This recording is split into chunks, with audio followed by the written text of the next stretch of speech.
अस्सलाम वालेकुम दोस्तों, मैं हूं साजिद महमूद ताहिर और आप देख रहे हैं चैनल वीज़ा बेस। आज मैं आपको थोड़ी सी इन्फॉर्मेशन इस हवाले से देने जा रहा हूं कि घरेलू मुलाजम या मुलाजमा यूके जाके कैसे घरेलू काम काज कर सकते हैं और किस तरह वो अपनी सैलरी अपनी वेजेस जो है वो पाउंड स्टर्लिंग में यूके कानून के मुताबिक हासिल कर सकते हैं। तो चलते हैं आज के प्रोग्राम की तरफ। बेसिकली ये जो वीज़ा है ये है domestic worker visa. Domestic worker visa में आपको पता है कि घरेलू जो भी काम काज हैं उसके लिए आप चाहे क्लीनर हैं, सिर्फ सफाई वगैरह कर रहे हैं, बिस्तरों की चादरें वगैरह सही कर रहे हैं, बाकी क्लीनिंग वगैरह कर रहे हैं, या फिर आप कुकिंग कर रहे हैं घरेलू हाउस होल्ड में, प्राइवेट हाउस होल्ड में, या फिर आप जो है ना वो तमाम घरेलू काम काज आपके ज़िम्मे हैं। तो अगर आप ये कर रहे हैं तो फिर आप किस तरह और किसके साथ आप यूके जा सकते हैं। आपका जो एम्प्लॉयर है, अगर वो उसके साथ आप पिछले गुज़श्ता 1 साल से या इसके लगभग या से ज़्यादा आप काम कर रहे हैं, तो फिर वो शख्स जो है, वो आपका एम्प्लॉयर जो है, वो अगर यूके जाता है या उसकी फैमिली मेम्बर में से उसके बच्चे जाते हैं, उसकी वाइफ जाती है या उसका हस्बैंड जाता है, कोई भी जाता है आपके एम्प्लॉयर का, तो आपको वो साथ ले जा सकते हैं। आपके साथ इतना होगा मुआहदा कि वहाँ जाके आपको जो सैलरी देंगे वो यूके कानून के मुताबिक देंगे। तो इस हवाले से ये लिमिटेड है। टोटल उसकी अरसा जो होता है वीज़े का वो 2 साल होता है, लेकिन आप 6 महीने रह सकते हैं, फिर आ सकते हैं। और इसके अलावा मैं आपको बताऊँ कि अगर आपका एम्प्लॉयर जो डिप्लोमेट है तो फिर आप 2 साल रह सकते हैं और उससे अलावा आप इसको बढ़ा भी सकते हैं।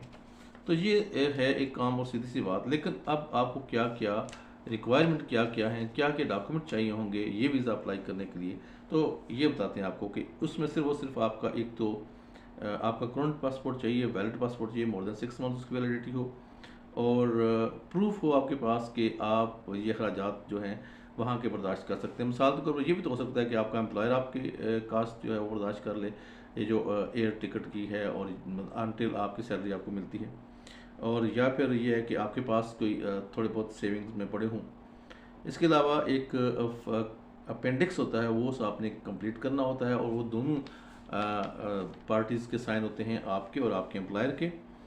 और इसके अलावा जनाब आपने एक लेटर एम्प्लॉयर की तरफ से लेना है जिसमें ये लिखा हो कि आप कितने अरसे से उनके पास मुलाजिम हैं, और आप परमानेंट मुलाजिम हैं, और ये कि क्या क्या आप काम कर रहे हैं ये आपने उस लेटर में बताना है।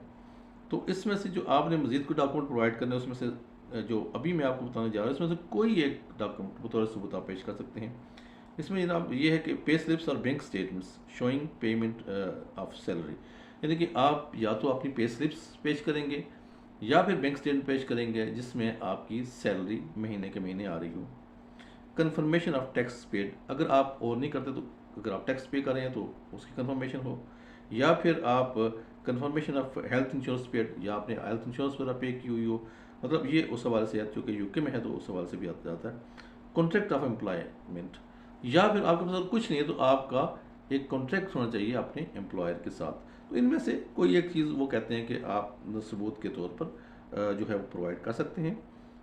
और ये कि मज़ीद अगर एम्बेसी चाहे तो आपसे कोई मज़ीद जो है वो डॉक्यूमेंट या कोई और दस्तावेज़ तलब कर सकती है।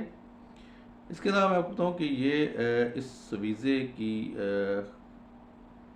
एक दो ख़ास बातें हैं, ठीक है, जो बड़ी बेनिफिशियल हैं आपके लिए। एक तो ये है कि ये वीज़ा 2 साल का होगा। दूसरा सबसे इम्पोर्टेंट बात ये है, वह समझने वाले समझ जाएंगे कि जब आप वहाँ पर चले जाते हैं अपने एम्प्लॉयर के साथ, तो वहाँ पर अपना एम्प्लॉयर अपना जिसके पास आप मुलाजिम वो तब्दील कर सकते हैं। और एम्प्लॉयर चेंज करने के लिए आपको कहीं होम ऑफिस को, कहीं एम्बेसी को, किसी जगह आपको इतला देने की ज़रूरत नहीं है। बस आप नए मालिक के पास चले गए, वहाँ आपने काम शुरू कर दिया, वहाँ आपको बेहतर वेजेस मिल रही है, वहाँ आपको बेहतर फैसिलिटीज़ मिल रही हैं। बाकी चीज़ें तमाम जो है वो यूके कानून के मुताबिक होंगी। आपको नेशनल इंश्योरेंस वो आपका ले सकता है आपकी सैलरी में से, और आपका जो काउंसिल टैक्स वगैरह जो भी है वो 7 पाउंड जो है वो रोज़ाना की बुनियाद पर, या फिर इसमें एक और अमाउंट थी 49 या समथिंग, लाइक मैं अभी आपको बता देता हूँ। अ,